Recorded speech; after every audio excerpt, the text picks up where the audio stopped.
22 listes sont candidates pour envoyer 10 députés représenter notre circonscription Nord-Ouest au Parlement européen. 22 sensibilités différentes pour concevoir l'Union européenne des 5 ans à venir, à qui France 3 Nord-Pas-de-Calais va donner l'occasion de s'exprimer, alors soit dans cet espace de débat qu'est La Voix est libre, soit dans le journal régional ou dans une émission spéciale le 20 mai. Aujourd'hui, bienvenue par ordre alphabétique, à Yves Jernigon pour le Parti fédéraliste européen, que vous présidez en France et que vous co-présidez au niveau européen.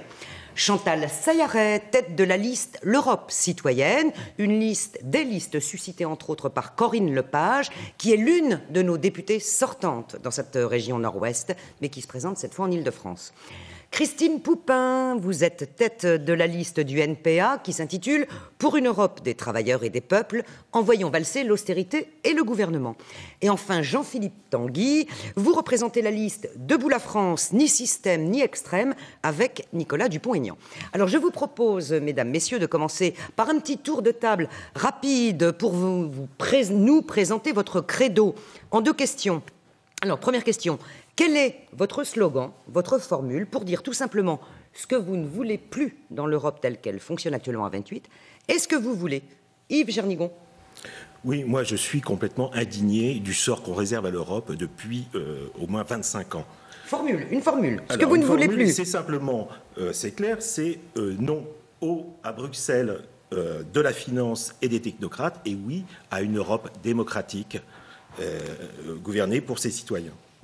Jean-Philippe Tanguy. Eh bien écoutez, nous pensons qu'il faut dire stop à une Europe idiote et oui à une Europe humaine qui protège ses citoyens. Christine Poupin, formule. Contre l'Union européenne de l'austérité, contre l'Union européenne forteresse, qui crée des pauvres à l'intérieur et qui rejette des milliers de pauvres à l'extérieur. Et puis pour une Europe de l'égalité des droits, de l'harmonisation des droits sociaux, des droits des femmes vers le haut. Et puis une Europe de l'écologie. Chantal Sayaret. Pour une Europe des citoyens, c'est-à-dire tout simplement une Europe qui n'est pas celle des lobbies, qui n'est pas celle des partis politiques, qui est celle du projet des hommes et des femmes et de leur bonheur. Alors on va bien sûr approfondir avec vous tout ça. Deuxième petite question courte. Selon vous, qu'est-ce qu'un député européen élu en France et en particulier dans cette circonscription doit défendre quand il est au Parlement européen? Le tour dans l'autre sens. Eh bien c'est très simple, il doit défendre les gens qui l'ont élu. Un député européen, déjà, il doit être présent. Et malheureusement, les députés sortants de la région Nord-Ouest n'ont pas brillé, à part, c'est vrai, pour Madame Lepage, pour leur présence, alors qu'il y a un nombre très important de dossiers très concrets sur la région, l'agriculture, la pêche, l'industrie, qui dépendent directement du rôle des députés européens. Un député européen doit d'abord défendre le point de vue européen, le point de vue français, le point de vue Nord-Ouest. Le point de vue des citoyens. Pour un projet, on les écoute et les citoyens sont tous sauf idiots. Ils veulent des choses, ils ont des idées et on les représente. Et on se bagarre pour ce projet. Christine Poupin. Écoutez, là, député européen, il va commencer par voter contre le TAFTA, le traité transatlantique. Et puis comme ça ne suffira pas, il faudra aussi qu'il participe à construire la mobilisation partout en Europe pour refuser ce traité qui est un traité qui soumet complètement l'ensemble de nos vies aux multinationales. Est-ce que c'est d'abord le citoyen de la circonscription Nord-Ouest qu'un député européen de notre circonscription doit défendre à Strasbourg? Pour moi, le député européen doit avant tout défendre l'intérêt général européen qui n'est défendu par personne et pas par les gouvernements qui ne pensent qu'à leurs affaires et agissent de façon égoïste, alors qu'il y a des projets merveilleux à faire au niveau européen pour justement protéger ses citoyens. Alors, je vous propose d'ouvrir un chapitre Europe politique avec cette question. Qui, finalement, selon vous, gouverne réellement, est aux commandes réellement de l'Union européenne? Est-ce que ce sont les grands groupes industriels à travers les banquiers, à travers les lobbies, à travers le monde des affaires? Est-ce que c'est l'administration européenne et sa technocratie? Est-ce que ce sont les chefs d'État? Bref, qui a la légitimité, vraiment, et qui exerce le pouvoir? Jean-Philippe Tanguy. Eh bien, écoutez, malheureusement, personne n'exerce de pouvoir à Bruxelles. La structure de l'Union européenne, parce qu'il n'y a pas de peuple européen, est une structure sans démocratie et donc sans pouvoir politique. Et donc sans pouvoir politique qui gouverne, c'est malheureusement la haute finance. On l'a vu avec la crise. alors qu'il y a 4 millions de chômeurs en plus. Il n'y a pas un centime qui a été développé dans des grands projets industriels qui auraient pu relancer l'emploi, mais 1000 milliards qui ont été consacrés juste à sauver l'euro. Yves Jernigon, par rapport au souverainiste qu'est Jean-Philippe Tanguy, vous, le fédéraliste, vous êtes politiquement à l'opposé concernant la construction européenne. Est-ce que vous êtes d'accord avec ce qu'il vient de dire? Mais sur l'analyse, je crois qu'on partage des points sur l'analyse. C'est-à-dire, aujourd'hui, la gouvernance européenne est complètement absurde. Personne ne sait qui gouverne. Et on a laissé, les élus ont laissé depuis 25 ans les manettes aux lobbies et aux technocrates de Bruxelles. Nous voulons changer tout ça. Et nous voulons un véritable gouvernement européen qui remplacera la Commission et un président élu au suffrage universel. Chantal Sailharet, les chefs d'État, les chefs de gouvernement ne sont pas neutres dans ce qui se passe aujourd'hui en termes de gouvernance au niveau de l'Union européenne. Ils ne sont pas neutres, ils sont élus eux aussi par des citoyens. Mais que font-ils par rapport à des lobbies? Je ne parlerai pas des technocrates dans les mêmes termes que les deux personnes qui sont exprimées avant. S'il y a un pouvoir de la technocratie, c'est que le pouvoir politique est défaillant. La technocratie, c'est aussi l'administration. Hein. C'est ce qui fait tourner la machine. Et bien sûr, mais l'administration, ce n'est pas elle qui commande, ce n'est pas elle qui est légitime. Ce sont des hommes et des femmes compétents qui sont au service d'une politique. S'il n'y a pas de projet politique et s'il n'y a pas de vraie politique, et bien évidemment, on parle de technocratie. Christine Poupin. En réalité, c'est vrai que c'est la finance qui commande, les grandes multinationales. Mais très concrètement, les gouvernements relaient ces politiques-là. Je vais prendre juste un exemple, l'exemple de la taxe sur les transactions financières. On était parti. On appelait à l'époque taxe Tobin, il y a quelques années. Exactement. Mais c'est injuste de dire ça aujourd'hui, puisque ça s'est réduit à peau de chagrin. On était parti pour une taxe qui concernait l'ensemble des transactions financières, l'ensemble des transactions spéculatives, qui devait rapporter 5,7 milliards. On arrive à quelque chose de complètement rikiki qui va rapporter 10 fois moins. Mais le gouvernement français, François Hollande, s'est battu pour que soient exclus de cette taxe les produits dérivés, parce que les produits dérivés sont principalement détenus par les grandes banques françaises. Donc, ce n'est pas un monde obscur comme ça. Il y a des intérêts et il y a des gouvernants qui défendent ces intérêts et qui les relaient au niveau de l'Europe. Et ensuite, ils reviennent ici en pleurnichant, en disant « c'est pas moi, c'est l'Europe ». Vous avez lancé le débat sur la taxe sur les transactions financières. C'est vrai qu'il y a quelques jours, on nous annonçait que cette taxe sur les transactions financières allait être mise en œuvre, et effectivement on s'aperçoit qu'elle va reposer uniquement sur les actions, si j'ai bien compris, et que l'ensemble des banques françaises met quelques 120 000 milliards de ses réserves sur les produits dérivés. Donc Christine Poupin ayant lancé le débat là-dessus, est-ce que vous partagez son point de vue qui est de dire là les gouvernants, et singulièrement les gouvernants français, sont fautifs de laisser la finance gouverner? Chantal Sailharet. Et les députés sont fautifs de représenter finalement des lobbies. Moi, c'est ce que j'ajoute. Jean-Philippe Tanguy, pardon. Oui, juste un mot, vous avez dit que j'étais souverainiste. Souverainiste, c'est un mot malheureusement qui est très peu connu de nos concitoyens. Je suis gaulliste, c'est-à-dire que je pense que le peuple français doit être défendu par ceux qui peuvent le défendre, c'est-à-dire ses élus. Évidemment, la finance a plein pouvoir aujourd'hui à Bruxelles. Et François Hollande a échoué à maîtriser la finance en France, et il échouera au niveau européen, parce que les traités qui ont été signés donnent le pouvoir à une banque centrale européenne, et les personnes qui sont autour de sa table, à part Mme Poupin, ne sont pas contre la remise en cause de l'indépendance de la Banque centrale européenne. Yves Jernigon, sur ce que vient de dire Jean-Philippe Tanguy. Sur la Banque centrale européenne, je pense qu'elle est nécessaire. Voilà, il faut un véritable banque publique européenne et non pas laisser les États se faire financer par des banques privées qui se gorgent au passage de taux d'intérêt exorbitants. Hein. Vous voyez les taux d'intérêt de la Grèce, à quelle hauteur elle emprunte, c'est une catastrophe pour ces États. Maintenant, sur le côté obscur des négociations, effectivement, et là on le revoit avec le traité TAFTA, c'est-à-dire que personne ne connaît... On rappelle que le traité TAFTA est le traité qui est en cours de discussion entre l'Europe et les États-Unis pour les relations commerciales. Absolument, et on voit qu'on n'a pas accès au mandat qui est donné aux négociateurs, et il nous faut évidemment un pouvoir européen fort gouverné par ses citoyens. Vous venez de faire tous le constat que la finance gouverne avec la complicité des dirigeants élus et je dirais la discrétion du Parlement. Maintenant, sur la forme politique que doit prendre la future Union européenne, nombreux sont ceux qui imaginent une autre organisation que celle en vigueur. Alors il y a les États-Unis d'Europe, il y a ceux qui veulent un grand gouvernement fédéral européen, ceux qui veulent revenir au minimum du marché commun d'origine, ceux qui veulent une démocratie parlementaire à l'échelle européenne. Et vous, quelle Europe politique voulez-vous, Christine Poupin? Mais écoutez, nous, on défend la même démocratie à l'échelle de l'Europe que celle qu'on défend à l'échelle de l'État français. C'est-à-dire une démocratie directe, c'est-à-dire une démocratie qui soit faite non pas par des politiciens dont c'est la profession, mais effectivement par des gens qui ont un mandat, qui gagnent pas plus que la moyenne de la population, qui cumulent pas les mandats et qui sont contrôlés. C'est vrai, une démocratie directe. Chantal Sayaret, les amis IES de Corinne Lepage, puisque toutes vos listes sont dirigées par des femmes, Absolument. Si je ne me trompe pas.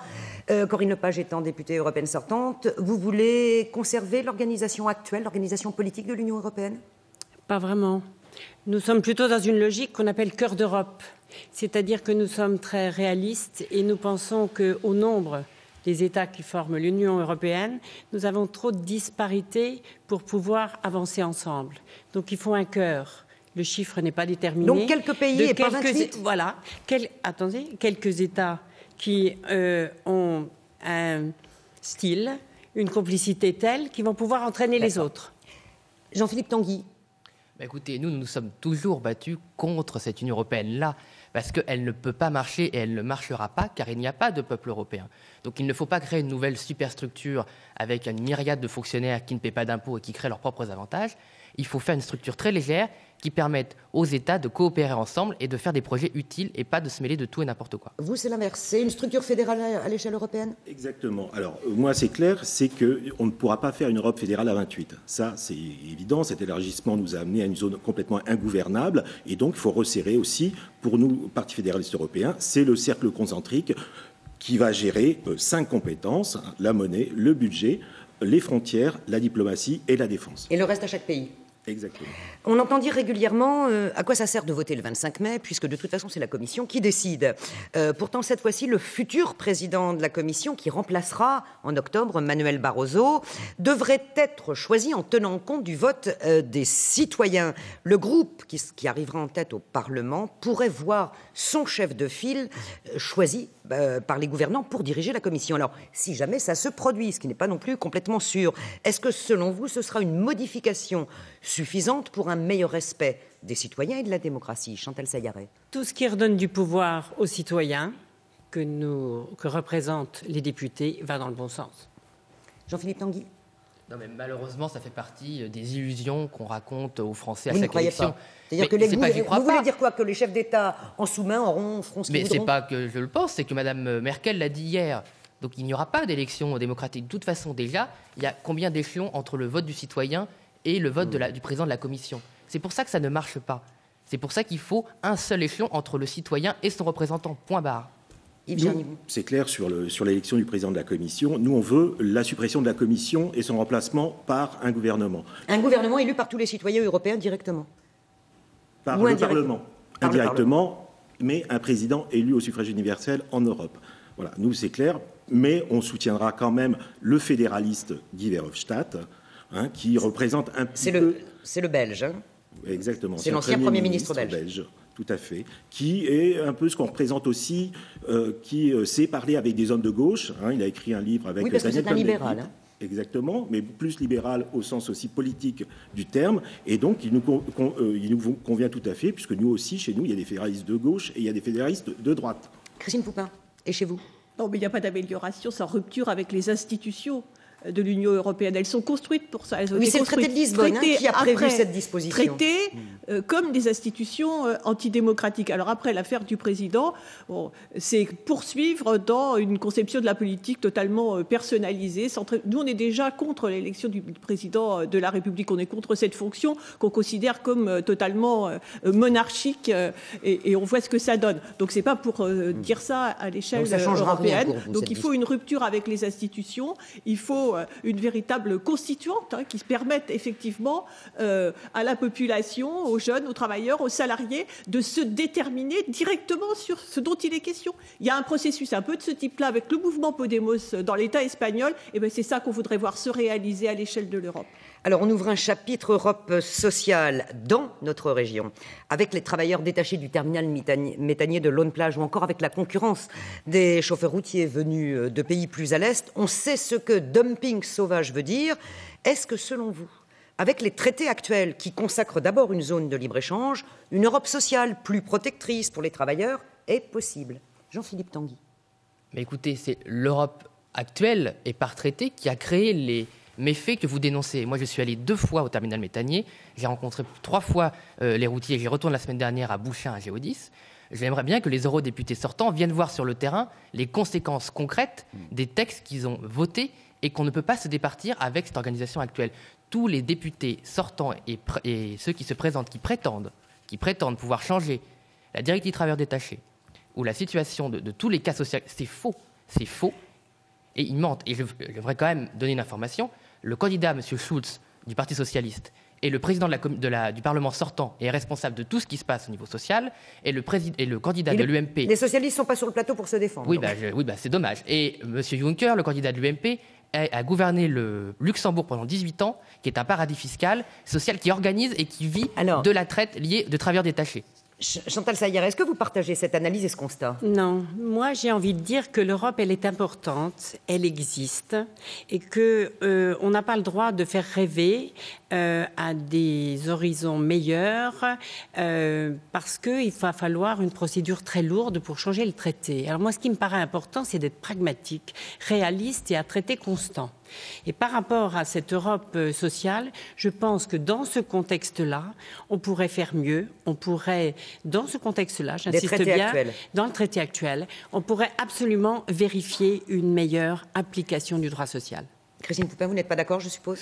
Non, mais écoutez, c'est le rapporteur de la Commission qui dit quelque chose du genre, en parlant de la directive sur les travailleurs détachés, c'est fait pour avoir des salariés moins chers. Donc si on modifie ça, eh ben on tue le bébé. Bon, voilà, tout est dit. La seule réponse par rapport à ça, c'est l'alignement sur le haut des acquis sociaux, des salaires, des protections sociales. Parce que l'argument autour des travailleurs détachés, c'est on paye la même chose pour les salaires, etc. Mais comme c'est pas la même protection sociale, eh ben vous voyez, il y en a qui sont moins chers que les autres et on les met en concurrence. Bon, mais ça c'est purement scandaleux. La seule réponse, c'est la même protection sociale du meilleur niveau pour toutes et tous.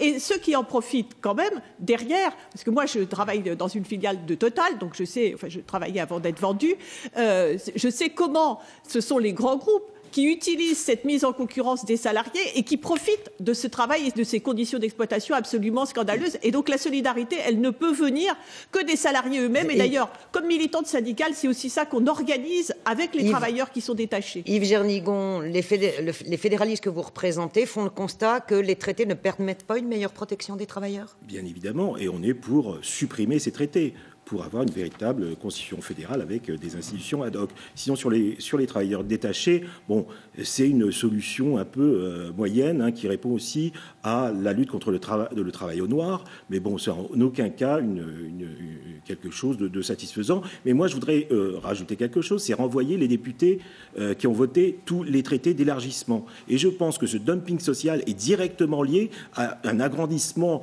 inconséquent à des pays où manifestement les députés nationaux, puisque ce sont les députés nationaux qui votent, a priori ils ne se sont pas rendus compte qu'en Roumanie on se déplaçait encore en carriole à cheval, où on labourait avec des bœufs. Donc faites attention aux élargissements, faites attention aux questions sociales. Alors, on reste encore dans la question de l'Europe sociale avec ce constat, 10,8%. C'est le taux de chômage en France à fin décembre, mais c'est aussi exactement le taux de chômage moyen de l'Europe des 28. 26 millions de chômeurs. Alors, dans les années 90, quand le taux de chômage moyen européen était à plus de 12%, Jacques Delors, qui présidait à l'époque la Commission, avait préconisé un grand plan d'investissement pour de grands travaux afin de relancer l'emploi. Est-ce qu'à votre avis, une telle formule, par exemple dans les domaines climat, énergie, transport, pourrait être aujourd'hui une solution? Et dans la région, on pense évidemment au canal Seine-Nord. Jean-Philippe Tanguy. Tout à fait, c'est exactement l'Union européenne, la construction européenne que Debout la République souhaite. C'est-à-dire une Europe qui se mêle et qui s'occupe de ce que les États ne peuvent pas faire tout seuls et uniquement cela. Et les grands travaux, les grands projets de recherche, les grands projets industriels sont les projets que Debout la République appelle de ses voeux. Qui vous accusez de ne pas l'avoir fait finalement et pourquoi ? Je suis désolé d'en revenir encore à des traités. Moi, je viens de l'industrie lourde, je viens de General professionnellement Electric, parlant. Voilà, professionnellement parlant. Moi, j'ai vu dans mes métiers, moi, ce que je faisais, je développais des projets. Et l'Union européenne m'interdisait de développer des projets par traité à cause de la fameuse concurrence libre et non faussée. Donc, pour cela, il faut que Bruxelles arrête d'interdire la politique industrielle et on en revient à l'idiot utile de la mondialisation. Chantal Sayaret, Corinne Lepage, on l'a entendu, comme les écologistes d'ailleurs, défendre une grande politique de transition énergétique. Même au-delà, nous sommes en période de mutation. D'ailleurs, quand on regarde les citoyens, les femmes et les hommes, très localement, ils mènent des tas d'expériences, ils mènent des innovations. Et je pense que le rôle de l'Europe, comme le rôle des États, c'est sans doute d'accompagner, non pas de freiner ces innovations. Mais qu'est-ce qu'un parlementaire européen peut faire pour ça ? Ça veut dire que les normes édictées ne doivent pas bloquer, ne doivent pas freiner les innovations qui localement existent, notamment dans le domaine des transitions écologiques et énergétiques. Christine Poupin, finalement, est-ce que, le souverainisme le souverainiste gaulliste n'a pas raison quand il dit que les traités empêchent ça ? Le plan de grands travaux. Les traités, ils sont faits pour ça. Ils sont faits effectivement pour la concurrence libre et non faussée, comme ils appellent ça. Bon, mais d'abord, si on parle de la question de l'emploi, la première réponse sur le terrain de l'emploi, c'est la réduction massive du temps de travail, c'est le partage du travail entre toutes et tous, sans baisse de salaire. Il y a largement de quoi prendre sur les profits. La deuxième question, quand on pose la question de grands projets, moi, je pense immédiatement à une série de grands projets qui sont des grands projets inutiles parce qu'ils sont guidés par le profit. Alors, c'est pas dans notre circonscription, mais Notre-Dame-des-Landes est de ce point de vue-là totalement emblématique d'un projet qui est complètement dépassé, inutile et simplement pour les bénéfices de Vinci. Donc quand on pose la question des grands projets, si on veut, il faut d'abord poser la question de leur utilité sociale. Et ça, c'est déconnecté du profit évidemment, donc c'est dans le cadre de services publics. Et vous, Yves Girnicon, là-dessus, sur les grands projets ? Sur les grands projets, l'Europe, nous, on a besoin effectivement d'emplois, surtout dans notre région avec notre taux de chômage. Donc, effectivement, il faut faire ces grands travaux dans le domaine de l'énergie, la santé, des infrastructures. Vous évoquiez le canal tout à l'heure, c'est très, très bien. Maintenant, moi, je veux évoquer le problème des moyens. Comment financer tout ça ? Alors que pour la première fois... Un impôt européen ? Oui, mais aussi un budget en hausse. C'est-à-dire que là, pour la première fois, le budget de l'Union européenne a été voté en baisse. 135 milliards, je crois, on était l'ensemble à des budgets.